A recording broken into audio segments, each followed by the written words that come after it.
नाशिकच्या विधान परिषदेच्या जागेवरून महायुतीत निर्माण झालेला पेच अद्यापही कायम आहे। महायुतीत ही जागा शिंदेंच्या शिवसेनेच्या वाट्याला गेली असतानाही निवडणूक लढण्यावर बंडखोरी केलेले गोकुळ गीते ठाम आहेत। गोकुळ गीते यांची फडणवीस आणि शिंदेंसोबत फोनवरून चर्चा होऊनही गोकुळ गीते यांनी आपला निर्णय अद्याप बदललेला नाही।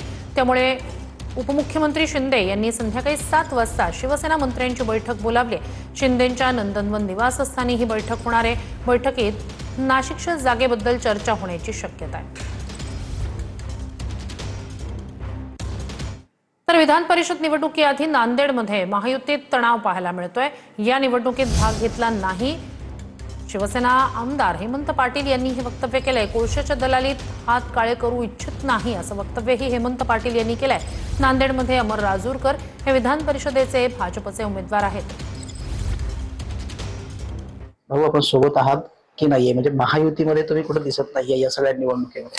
महायुतीमध्ये आहे, परंतु या निवडणुकीमध्ये मी नाही। याचं कारण असं आहे की या कोळशाच्या दलालीमध्ये हात काळे करून घेण्याची माझी इच्छा नाही। आपण बघताय की ही जी निवडणूक आहे ही मराठी माणसाची दुर्दैवाने निवडणूक राहिलेली नाही। ही निवडणूक धनदांडग्यांची राहिलेली अशी निवडणूक आहे आणि या निवडणुकीमध्ये मोठ्या प्रमाणामध्ये पैशाचा व्यापार व्यवहार हे सगळं मोठ्या प्रमाणामध्ये होत आहे। तेव्हा अशा प्रकारच्या निवडणुकीमध्ये असं भाग घेऊ नये असं मला अंतःकरणातून वाटलं, म्हणून मुद्दाम मी या निवडणुकीमध्ये भाग घेतलेला। तर अमरावती विधान परिषद निवडणुकीत मोठा ट्विस्ट पाहायला मिळतोय। काँग्रेस उमेदवार हर्षजित देशमुख निवडणुकीच्या या संपूर्ण प्रक्रियेतून प्रचारातून अचानक गायब झालेत। नागपूरमधील खासगी रुग्णालयात ते उपचार घेत असल्याची सूत्रांची माहिती आहे। तर काँग्रेस वंचितच्या उमेदवाराला पाठिंबा देण्याची शक्यता अशी माहिती सूत्रांकडून मिळते।